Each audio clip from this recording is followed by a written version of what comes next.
২৪-এর ছাত্র জনতার গণ অভ্যুত্থান হয়েছে, বলতে পারেন এটার বেনিফিশিয়ারি হিসেবে আমি বিশ্ববিদ্যালয়ের উপাচার্য হই। এরকম কখনো ভাবনা এসছে যে আমার পদত্যাগ করে একটা নজির তৈরি করি? জাহাঙ্গীরনগর বিশ্ববিদ্যালয়ের অংশীজনদের যে আকাঙ্ক্ষা সেটা পূরণ করার ক্ষেত্রে আমি অনেক ক্ষেত্রেই ব্যর্থ হয়েছি। ব্যক্তি হিসাবে আমার জীবনে অনেক ভুল ত্রুটি আছে, সেগুলো আসলে পুনরাবৃত্তি চাই না। হবে জাকসু নির্বাচন? বিশ্ববিদ্যালয় এককভাবে এই সিদ্ধান্তগুলো আসলে নিতে পারে না। আপনার উপর একটা ধাক্কা আসছিল, কিন্তু আপনার কিছুই হলো না, ধাক্কাটা সামলে নিলেন। ম্যাজিকটা কী ছিল? বলতে পারেন এটার একটা বেনিফিশিয়ারি ঠিক জুলাইয়ের মতোই। তার মানে ডাবল বেনিফিশিয়ারি আপনি। বন্ধু কতটা হলো আর শত্রু কতটা? আমার শত্রু হচ্ছে আমার অন্ধকার অতীত। আসসালামু আলাইকুম।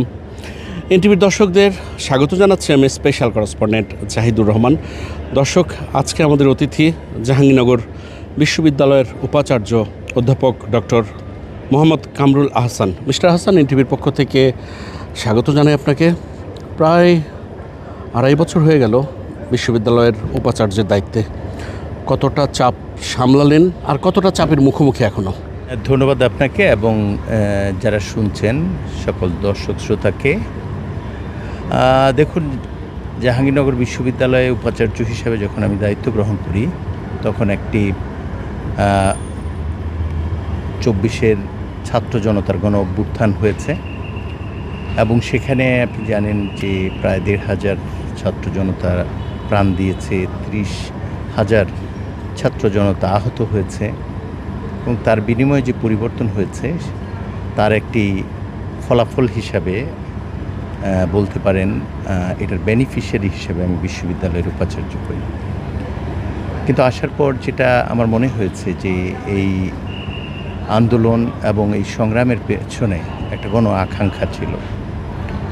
উপাচার্য শুধু নয়, যে কোনো দায়িত্বশীল পদেই কর্তা ব্যক্তিরা গণ আকাঙ্ক্ষার বাস্তবায়ন করবেন, এটাই ছিল হচ্ছে এই রক্তদানের সবচেয়ে বড় প্রতিজ্ঞা কিংবা তাদের কারণ। তো আমি দায়িত্ব পালন করার পর যেটুকু চিন্তা করেছি যে আমার পক্ষে আমার অভিজ্ঞতা কিংবা প্রস্তুতি কোনোটাই ছিল না, কিন্তু তবুও শিক্ষার্থী এবং সে সময়ের পরিস্থিতির চাহিদা এবং সেটাতে রেসপন্ড করে আমি এসেছি। অনেক চড়াই উতরাই পার হতে হয়েছে এই অর্থে যে আসলে আমরা দীর্ঘদিন যে বিষয়গুলো অনুপস্থিত ছিল, যেমন শিক্ষার্থীদের সহ অবস্থান, এটা ছিল না, আমাদের এই জায়গাটিতে কাজ করতে হয়েছে। গণরুম, গেস্ট রুম এই ধরনের ছিল এবং সরকার দলীয় ছাত্র সংগঠনের একক আধিপত্য ছিল। সেগুলোর বিপরীতে আবাসিক বিশ্ববিদ্যালয়ে প্রত্যেকটি শিক্ষার্থী হলে আসন পেয়েছে। পরপর 3টি সেশনে ভর্তি হওয়া শিক্ষার্থীরা সকলেই আসন পেয়েছে, যেটা জাহাঙ্গীরনগর বিশ্ববিদ্যালয় প্রায় ভুলে যেতে বসেছিল। আমি সেই জন্য শুরুতে যারা শহীদ হয়েছেন তাদের সকলের আত্মার মাগফিরাত কামনা করতে চাই, কারণ তাদের এই ত্যাগের বিনিময়েই আমাদের বিশ্ববিদ্যালয়ে শিক্ষার্থী সহাবস্থান সম্ভব হয়েছে। দ্বিতীয়টি হচ্ছে আকাঙ্ক্ষা পূরণের একটা সুযোগ তৈরি হয়েছে। জাহাঙ্গীরনগর বিশ্ববিদ্যালয়ের শিক্ষার্থী, আপনি দর্শন বিভাগে পড়িয়েছেন, আপনার একটা আলাদা দর্শন আছে, রাজনৈতিক দর্শনও আছে। অকপটে বললেন যে আপনি জুলাইয়ের একজন সুবিধা পেয়েছেন, মানে এই সুবিধায় জুলাইয়ের সুবিধায় ভিসি হয়েছেন। এই অকপট স্বীকারোক্তিটা আসলে একটু সবাই স্লিপ কেটে যায়, কিন্তু আপনি বললেন, আপনার এই দর্শনটা আমার খুব ভালো লেগেছে, মানে মনে দাগ কেটেছে। আপনি 20তম ভিসি হিসাবে সর্বকনিষ্ঠ ভিসি, এটা আপনি বললেন যে অনেক ক্ষেত্রে আপনার অভিজ্ঞতা ছিল না, সেটা অকপটে বললেন। এই 2.5 বছরে বন্ধু কতটা হলো আর শত্রু কতটা পয়দা হলো? দেখুন, আমি শত্রু মনে করি আমার নিজের অতীতকে। আমার নিজের অতীতে যে কাজগুলো আমার মনে হয় আমি সঠিক করিনি, সেগুলো থেকে নিজেকে বের করে নিয়ে আসাই আমার সবচেয়ে বড় সংগ্রাম। ফলে আমার শত্রু হচ্ছে আমার অন্ধকার অতীত।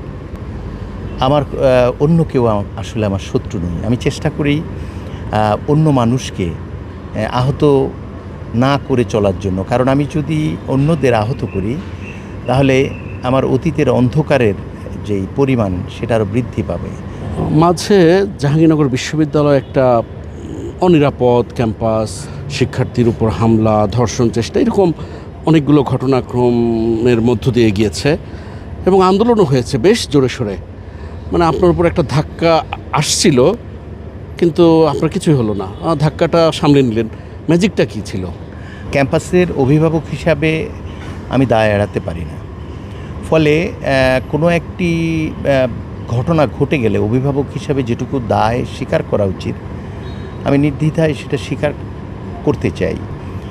শিক্ষার্থীদের মধ্যে আমার ধারণা যে এটা একটি ইতিবাচক প্রভাব তৈরি করে। আর শিক্ষার্থীদের সঙ্গে একসঙ্গে দীর্ঘদিন সংগ্রাম করেছি, ফলে আমাদের পরস্পরের মধ্যে বোঝাপড়ার যে জায়গাটা, সেটা আশাব্যঞ্জক। এবং আমি বলতে পারেন এটার একটা বেনিফিশিয়ারি ঠিক জুলাইয়ের মতোই। তার মানে ডাবল বেনিফিশিয়ারি আপনি, সৌভাগ্যবান বটেই।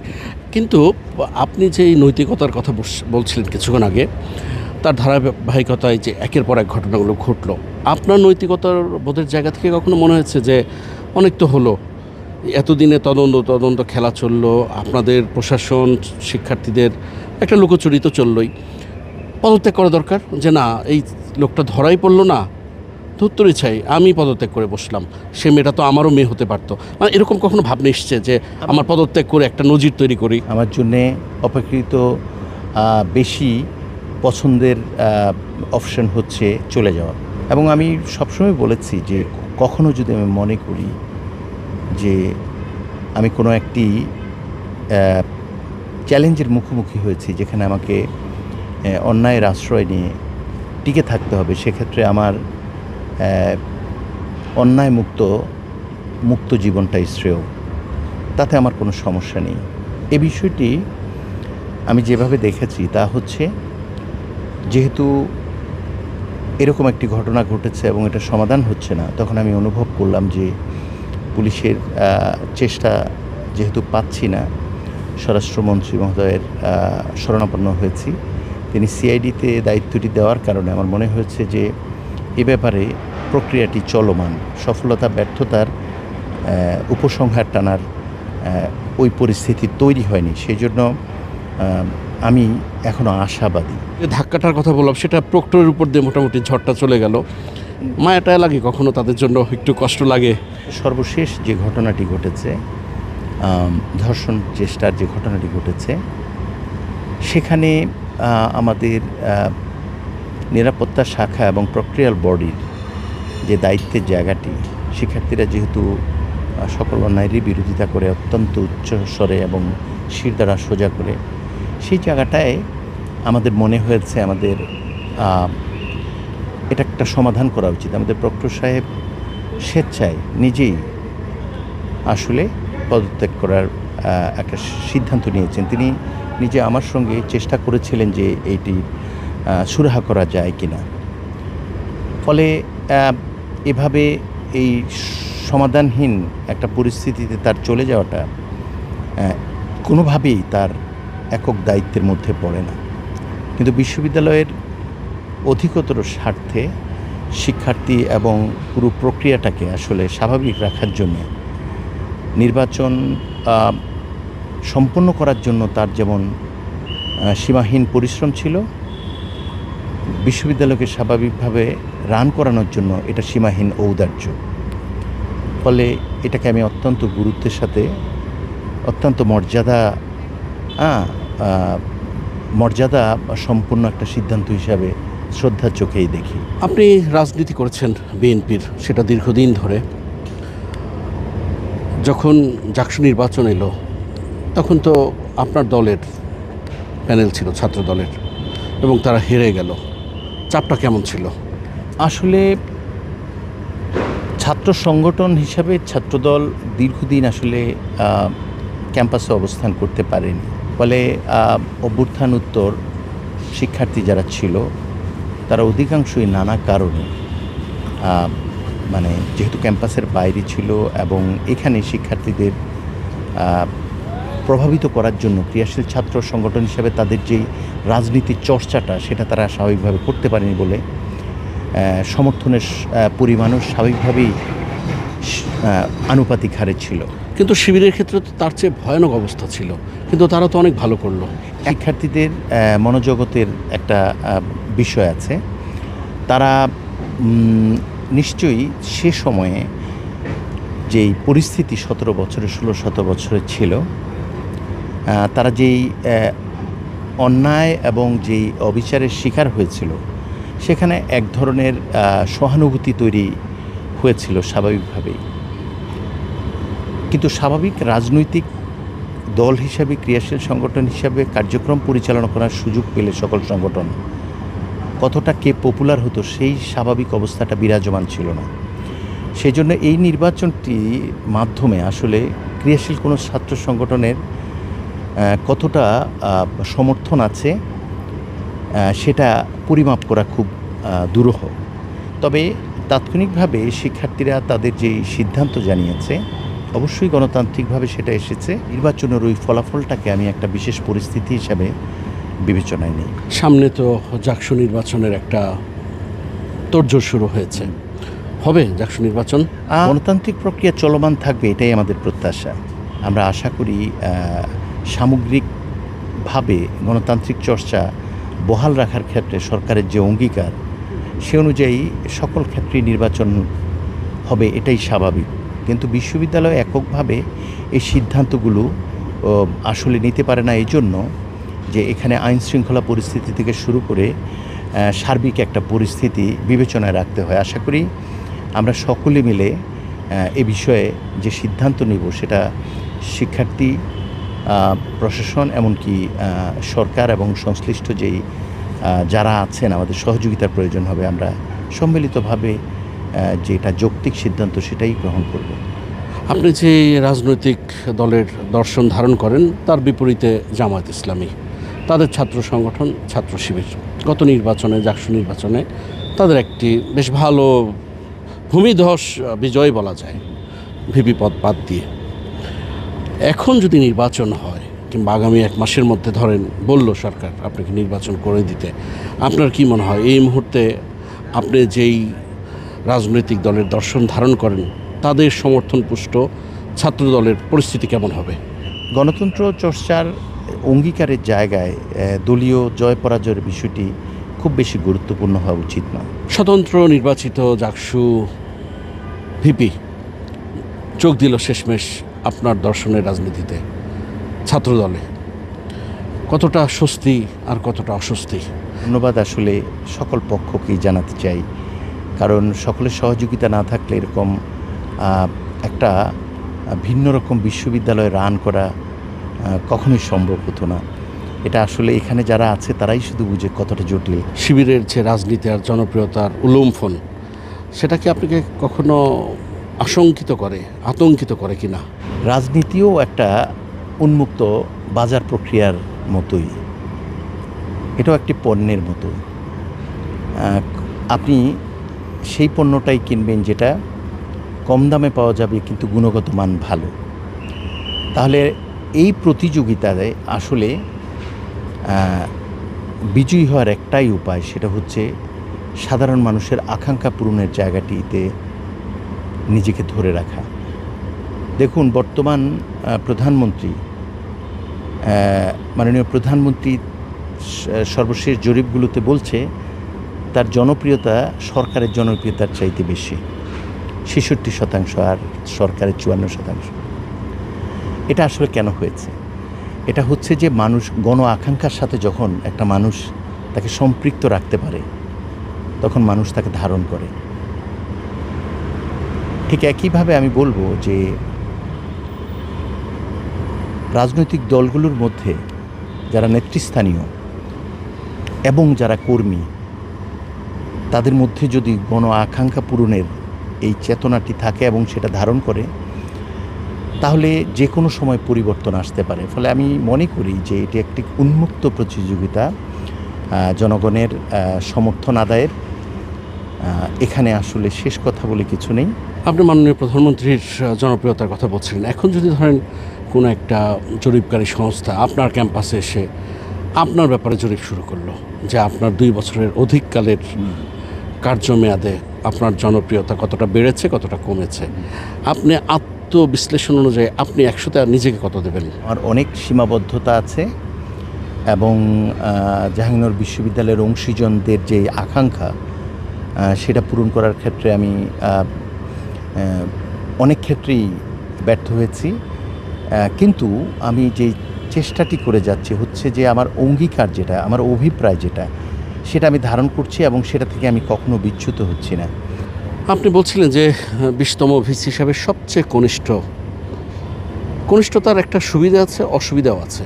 ধরেন আপনি তো আমৃত্যু উপাচার্য পদে থাকার সম্ভাবনা নেই, আমি জানি না, যদি আইন না বদলায়। এরপরে আপনার টার্গেট কি? যেটা আপনাকে আমি আগে বলেছি, ব্যক্তি হিসাবে আমার জীবনে অনেক ভুল ত্রুটি আছে, সেগুলো আসলে পুনরাবৃত্তি চাই না, সেগুলো মুক্ত একটা জীবন চাই। উপাচার্যের মেয়াদ শেষ হলে কি আপনার ক্যাম্পাসে শিক্ষকতায় ফিরে আসবেন? একটা মানুষ যদি অর্থ এবং ক্ষমতার দিকে হাঁটতে থাকে, এর কোনো শেষ নেই। কিন্তু সবচেয়ে বড় দুঃখজনক বিষয় হচ্ছে জীবনটা আসলে একটা নির্দিষ্ট সময়ের জন্য, ফলে এর কোনোটাই আপনি সাথে নিয়ে যেতে পারছেন না। উপাচার্য থাকা অবস্থায় যে সুযোগ সুবিধা, সেটা হয়তো বাড়ি গাড়ি দেখছেন, কিন্তু এটা আসলে একটা মানুষের জীবন দর্শন কেমন তার উপর নির্ভর করে। আর আরেকটি বিষয় হচ্ছে, উপাচার্য হওয়ার আগে আমি একটা প্রাইভেট বিশ্ববিদ্যালয়ে অ্যাডজাঙ্ক ফ্যাকাল্টি ছিলাম, ফলে আমার আর্থিক সুবিধা মানে সোর্স অফ মানি আরও বেশি ছিল। কিন্তু উপাচার্য হওয়ার পর একেবারেই অতিমাত্রায় সামান্য অর্থের উপর নির্ভর করতে হচ্ছে। ভাগ্যক্রমে আমার স্ত্রী, আমার সহকর্মী, তার উপার্জিত অর্থের উপর ভরসা করে সুন্দর চলে যাচ্ছে ছোট সংসার। ফলে আমার সেই বিবেচনায় এ ধরনের বস্তুগত কোনো বিষয় আমাকে খুব বেশি আকৃষ্ট করে না, ফলে এটা চলে যাওয়ার পর আমাকে আহতও করতে পারবে না। শিক্ষক হিসেবে তো আপনি দেখেছেন যে আপনি যে পদে আছেন, ওই পদের চেয়ার রক্ষার জন্যে রাজনৈতিক দলের লেজুর হওয়ার কত আপ্রাণ চেষ্টা, নিজেকে বিলিয়ে দেয়া, বিক্রি করে দেয়া, সেটা কামরুল হাসানের জীবনে কি কিছু হলেও কি ঘটে না? আমি তো বলেছি যে ত্রুটিমুক্ত মানুষ কেউ নেই।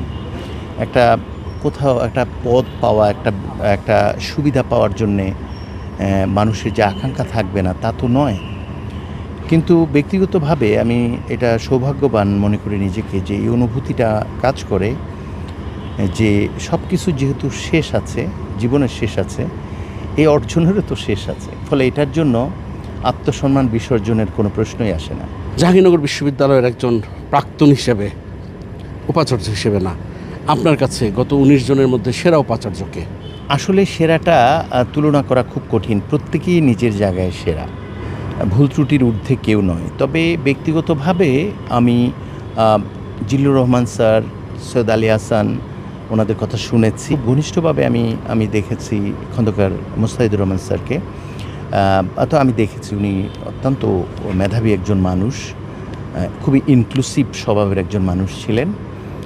এবং ওনার বিশ্ববিদ্যালয়ের যে আমাদের যত সংবিধি অথবা আমাদের যেই আইন কানুনগুলো আছে, এগুলোতে ওনার অনেক অবদান আছে। প্রফেসর জসিম স্যারকেও দেখেছি, উনি অত্যন্ত সৎ মানুষ ছিলেন। অন্য রিজিমের ক্ষেত্রেও অনেক মেধাবী মানুষ ছিল, কিন্তু অনেক ত্রুটিও ছিল তাদের।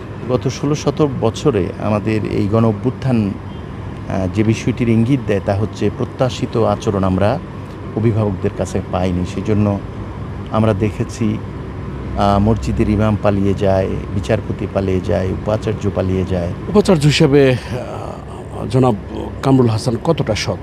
মনে করি আমার উপাচার্য থাকার চাইতে একজন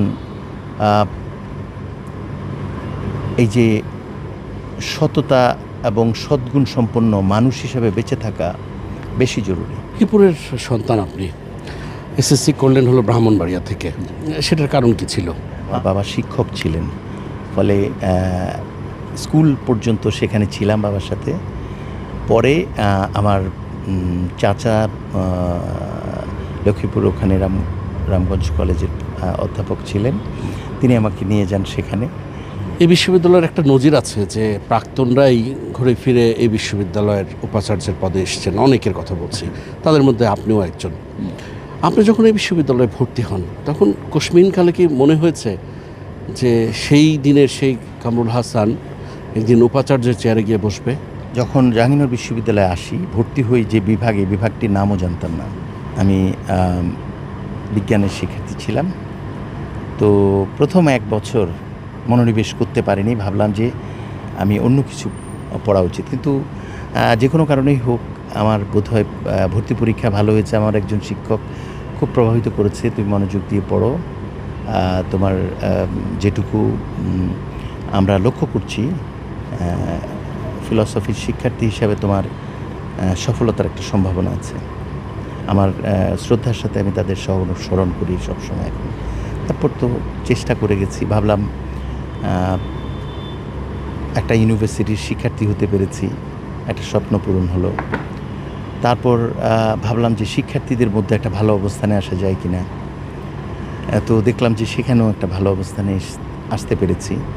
তারপর ভাবলাম পেশা জীবনে কীভাবে যুক্ত হওয়া যায়, চেষ্টাটা ছিল। টিউশনি করেছেন ছাত্র জীবনে কখনো? একটা সময় করেছি, সেটা এই ইউনিভার্সিটির একদম শেষ দিকে একটু করেছি, কিন্তু তারপর পরই জবে ঢুকে গেছি। মনে পড়ে তার কথা? এটা আমি স্মরণ করতে পারছি না। ইদানিং আমার এরকম হয়, একটু স্মৃতি ভুলে যাওয়া মানে কি এত অল্প সময়ের জন্য যে স্মরণ করতে হয়তো পারছি না। জীবনের সংগ্রামটা কেমন ছিল? এক সময় মনে হতো যে বাবা যে অর্থটা আমাকে দিচ্ছেন ঠিক সেই পরিমাণ অর্থই কম খরচ করছেন সংসারে। কারণ বাবার আকাঙ্ক্ষা, মায়ের আকাঙ্ক্ষা পূরণ করার একটাই উপায় হচ্ছে তাদের এই কষ্টসাধ্য যে অর্জন, সেখান থেকে সিংহ বাবা আমাকে দিয়ে দেওয়া, সেটার প্রতিদান হওয়া উচিত শিক্ষার্থী হিসাবে সাফল্য প্রদর্শন করার মাধ্যমে। তো আমি চেষ্টা করেছি এবং আমি পরবর্তীতে লক্ষ্য করেছি যে বাবা মা তাদের যেই আকাঙ্ক্ষা ছিল সেটা কিছুটা পূরণ হয়েছে। সেই অনুভূতি নিয়ে পৃথিবী থেকে বিদায় নিয়েছে, সেটা আমাকে ভালো অনুভূতি দেয়। দারিদ্র্যের সঙ্গে সংগ্রামের কোনো গল্প? যখন বাবা আমাকে টাকা পাঠাতেন, মানে একটু দেরি হতো, তখন আমি তখন অনুভব করতাম যে নিশ্চয়ই কোনো অসুবিধা হচ্ছে পাঠাতে। মানে একজন শিক্ষকের পক্ষে কতটাই বা উপার্জন করা সম্ভব, এটা তো এখন আমরা বুঝি। তো আমি প্রথম দিকে একটু মন খারাপ হতো যে দেরি হচ্ছে, কিন্তু পরবর্তীতে আমার মনে হতো যে এই বিলম্বের একটা কারণ আছে নিশ্চয়ই। এবং তখন আমি যে চেষ্টাটি করতাম, যে মেনে নেওয়ার চেষ্টা করতাম যে আসলে আমি যে দেরিতে টাকাটা পাচ্ছি, বাবার বিপরীতে এই জিনিসটা হচ্ছে দেরিতে সংগ্রহ করতে হচ্ছে। টিভির দর্শকদের জন্য কি বলবেন?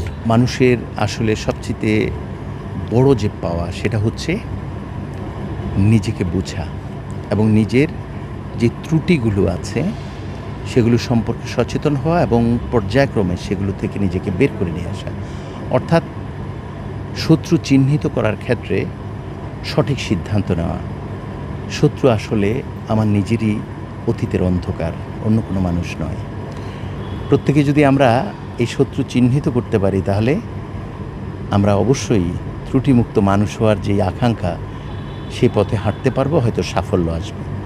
ডক্টর মোহাম্মদ কামরুল হাসান, আপনাকে অসংখ্য ধন্যবাদ। আপনাকেও অনেক ধন্যবাদ, এবং এনটিভির অসংখ্য দর্শক শ্রোতা আছেন, আমাদেরকে শুনেছেন দীর্ঘ সময়, সেই জন্য ধন্যবাদ।